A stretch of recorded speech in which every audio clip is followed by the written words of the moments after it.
ভাবুন তো, মাত্র একটা সিদ্ধান্ত, শুধু একটাই ভুল সিদ্ধান্ত, কিভাবে সেটা একটা মানুষের পুরো জীবনটাকেই মানে একদম অন্য খাতে বইয়ে দিতে পারে।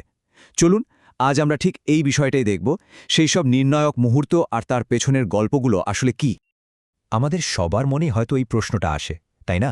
যে আচ্ছা, ওই দিন যদি ওই সিদ্ধান্তটা না নিতাম, তাহলে জীবনটা আজ কোথায় থাকত?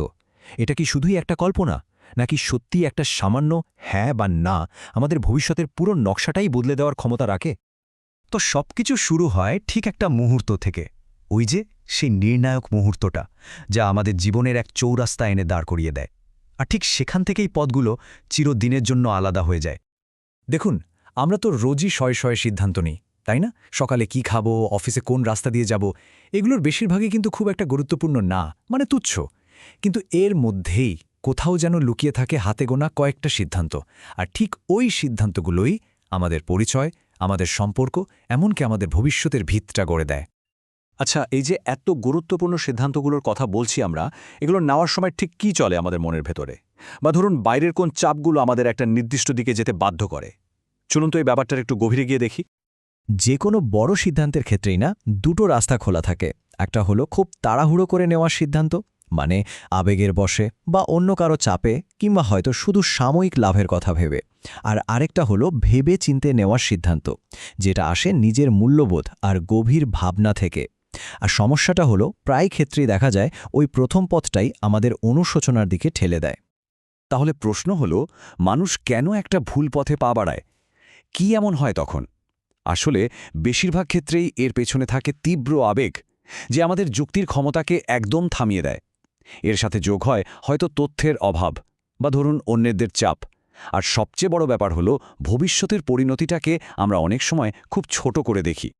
একটা সিদ্ধান্ত নেওয়া হয়ে গেল মানে কিন্তু গল্পটা এখানে শেষ না, বরং এখান থেকেই আসল গল্পটা শুরু হয়। ওই একটা সিদ্ধান্ত থেকেই জন্ম নেয় অসংখ্য ছোট বড় ঢেউ, যা একটা শান্ত জীবনে ছড়িয়ে পড়ে আর সব কিছু তোলপাড় করে দেয়। এই ব্যাপারটাকে বলে ডমিনো এফেক্ট।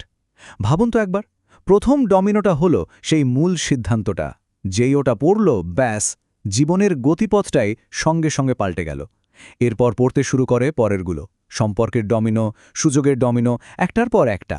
আর একদম শেষে গিয়ে দেখা যায়, আরে, আমাদের সেই আগের আত্মপরিচয়টাই আর নেই, পুরোটাই বদলে গেছে। কি ভয়াবহ একটা চেন রিঅ্যাকশন, তাই না?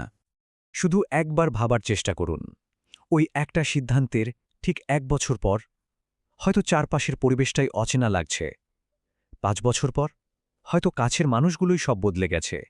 আর ১০ বছর পর এমন একটা ভবিষ্যৎ সামনে দাঁড়িয়ে যেটা কোনোদিন কল্পনাতেও আসেনি। আর এরপর আসে সেই টার্নিং পয়েন্টটা, যখন নিজের নেওয়া সিদ্ধান্তের ফলাফলের মুখোমুখি হতেই হয়। এটা এমন একটা মুহূর্ত যেখান থেকে পেছনে ফেরার আর কোনো রাস্তা খোলা থাকে না। বছর চলে যায়, কিন্তু ওই একটা ভাবনা, যদি সেদিন এমনটা না করতাম, এই ভাবনার ভারটা কিন্তু একটুও কমে না। এই যদির বোঝাটা বয়ে বেড়ানো, জানেন, একটা নীরব সংগ্রামের মতো, যা সারাক্ষণ ভেতরে ভেতরে চলতে থাকে। আসলে অনুশোচনা জিনিসটা তো একদিনে আসে না, যেমনটা একজন খুব সুন্দর করে বলেছিলেন। তিনি বলেন, আমার জীবনটা যে অন্যরকম হয়ে গেছে সেটা আমি একদিনে বুঝতে পারিনি, বরং হাজারো ছোট ছোট মুহূর্তে আমি সেই জীবনটাকে চোখের সামনে দেখেছি, যেটা আমি বেছে নিইনি। বাহ, এই কথাগুলো শুনলে মনে হয় এটাই যেন সেই অনুভূতির আসল প্রতিধ্বনি। কিন্তু সব গল্পের শেষ কি শুধুই অনুশোচনা? না, একদমই না। চলুন এবার আমরা দেখি যে কিভাবে একটা ভুল থেকেও অনেক বড় শিক্ষা পাওয়া যায়, আর যে পথটা বেছে নেওয়া হয়েছে তার মধ্যেও কিভাবে একটা অর্থ খুঁজে নেওয়া যেতে পারে। একটা মজার ব্যাপার আছে, খেয়াল করেছেন? সবকিছু ঘটে যাওয়ার পরেই আমরা পুরো ছবিটা পরিষ্কার দেখতে পাই। একেই বলে হাইন্ডসাইট, মানে পেছনের দিকে তাকিয়ে বুঝতে পারা। এটা আমাদের অনেক কিছু শিখিয়ে দেয় ঠিকই, কিন্তু অনেক সময় সঙ্গে একরাশ আফসোসও নিয়ে আসে। তাহলে এই পুরো আলোচনা থেকে আমরা কি শিখতে পারি? প্রথমত, আমাদের নেওয়া প্রত্যেকটা সিদ্ধান্তই আমাদের জীবনের গল্পের একটা অংশ। দ্বিতীয়ত, অনুশোচনা মানে কিন্তু থেমে যাওয়া নয়, এটা শুধু অতীতের দিকে একবার ফিরে দেখা। কারণ অনেক সময় একটা ভুল পথও কিন্তু আমাদের এমন কিছু শিখিয়ে দেয় যা হয়তো অন্য কোনোভাবে শেখা যেত না। আর সবশেষে সবচেয়ে জরুরি কথাটা হলো যে জীবনটা পার করা হয়েছে তারও কিন্তু নিজস্ব একটা মূল্য আছে। আসলে শেষ পর্যন্ত গল্পটা কিন্তু ওই হারিয়ে যাওয়া জীবনটাকে নিয়ে নয়। গল্পটা হলো যে জীবনটা পাওয়া গেছে তার মধ্যে থেকে শিক্ষা খুঁজে নেওয়ার মূল কথাটা হলো এটাই, যে পথেই জীবন চলুক না কেন সেখান থেকে শেখার এবং নিজেকে আরও উন্নত করার সুযোগটা কিন্তু সব সময়ই থাকে।